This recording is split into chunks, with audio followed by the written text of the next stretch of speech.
এখনো সময় আছে। আমি ডক্টর ইউনূসকে আহ্বান জানাবো যে আপনি অনতিবিলম্বে আপনার সরকারকে বিপ্লবী সরকার নামকরণ করুন এবং আপনি রাজনৈতিক দলগুলোর সাথে আলোচনা ক্রমে আপনারা প্রস্তাব গ্রহণ করুন যে এই সংবিধান পরিবর্তন করতে হবে এবং আপনি রাষ্ট্রপতির দায়িত্ব গ্রহণ করুন। এবং অর্থাৎ হাসিনার ফ্যাসিবাদের পতন হয়েছে, কিন্তু দ্বিতীয় ধাপ দিল্লির হেজেমনির বিরুদ্ধে যে লড়াই সেটা এখনো অব্যাহত আছে। সেই লড়াইতে আমাদের এখনো বিজয় লাভ হয় নাই। আমরা এই শহীদ আবরারকে আগামী 100 বছর পরে স্মরণ করতে চাই যে সে বাংলাদেশের একজন অসামান্য বীর ছিল। যেমন করে আমরা তিতুমিরকে স্মরণ করি, আমরা আমাদের বুয়েটের তিতুমির, আমাদের যেন এটা মনে রাখি। আমরা তিতুমির হল তো আমাদের শেরেবাংলা হলের পাশেই, কাজে আবরারকে মনে রাখতে হবে আমাদের এই শতাব্দীর বুয়েটের তিতুমির হিসেবে। এই কারণে আপনারা অনেকেই জানেন আমাদের একটা বিরাট সুযোগ এসছে ভারতীয় আধিপত্যবাদের বিরুদ্ধে জয়লাভ করবার জন্য। আমাদের যে আন্দোলনে আক্তাররা এবং আরো যারা এখানে আছে, যারা নেতৃত্ব দিয়েছে, যে তরুণ সমাজ, যে ছাত্র জনতা নেতৃত্ব দিয়েছে, তারা তাদের লড়াইতে প্রথম ধাপ অতিক্রম করেছে, অর্থাৎ হাসিনার ফ্যাসিবাদের পতন হয়েছে। কিন্তু দ্বিতীয় ধাপ দিল্লির হেজেমনির বিরুদ্ধে যে লড়াই সেটা এখনো অব্যাহত আছে। সেই লড়াইতে আমাদের এখনো বিজয় লাভ হয় নাই। কারণ আপনারা জানেন বাংলাদেশের প্রতিটি ফ্যাসিবাদের যারা দোষর ছিল, সেই করাপ্ট দুর্নীতিবাজ খুনি মন্ত্রীরা সব ভারতে গিয়ে আশ্রয় নিয়েছে, তাদের প্রভুর দেশে আশ্রয় নিয়েছে এবং সেখান থেকে তাদের ষড়যন্ত্র চালিয়ে যাচ্ছে। কাজে আমাদের বাংলাদেশে ফ্যাসিবাদের সকল আস্তানা গুড়িয়ে দিতে হবে, জনগণকে সাথে নিয়ে আমাদের ফ্যাসিবাদকে এই দেশ থেকে নিশ্চিহ্ন করতে হবে।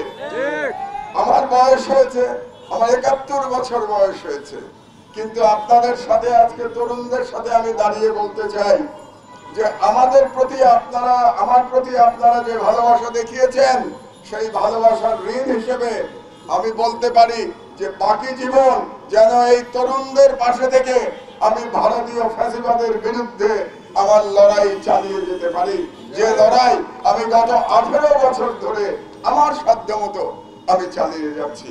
তো কাজেই আমি এই সরকারকে প্রথমেই বলেছিলাম যে আপনারা বিপ্লবকে ধারণ করুন, বিপ্লবকে ধারণ করে আপনারা বিপ্লবী সরকার হন। আপনারা কোন অন্তর্বর্তীকালীন সরকার হবেন না।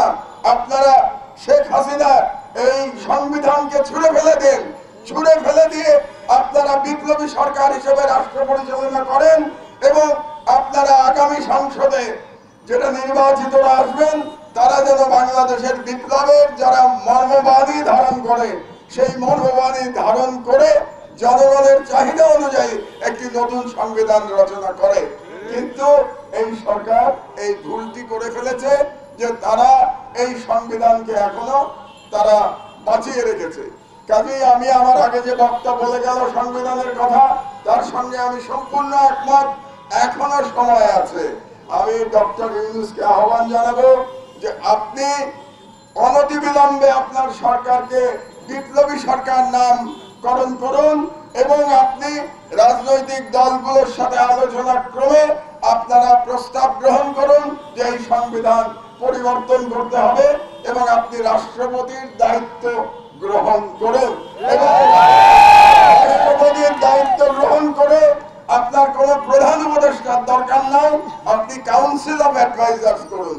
Council of adviser under president Yunus, এটাই আমাদের দাবি এবং পরবর্তী সংসদ এসে এটাকে রেটিফাই করে দেবে।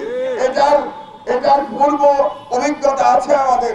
1990 সালে তৎকালীন প্রধান বিচারপতি যখন প্রধান উপদেষ্টার দায়িত্ব গ্রহণ করলেন এবং পরবর্তীকালে আবার প্রধান বিচারপতি পদে তিনি ফিরে আসলেন, সেই সময় সংবিধান কিন্তু রেটিফাই করা হয়েছিল পরবর্তী সংসদের মাধ্যমে। কাজে আপনি যদি এখন আপনার সরকারকে বিপ্লবী সরকার ঘোষণা দিয়ে আপনি রাষ্ট্রপতির দায়িত্ব গ্রহণ করেন, তাহলে আমি নিশ্চিত যে আগামী পার্লামেন্ট এটাকে র্যাটিফাই করবে এবং আমি নিশ্চিত যে বাংলাদেশের বিপুল সংখ্যাগরিষ্ঠ জনগোষ্ঠী মেবি মোর দ্যান 90% তারা চায় যে এই সরকার তার বিপ্লবী সরকারে পরিণত হোক এবং প্রেসিডেন্ট এবং ডক্টর ইউনূস বাংলাদেশের রাষ্ট্রপতি হয়ে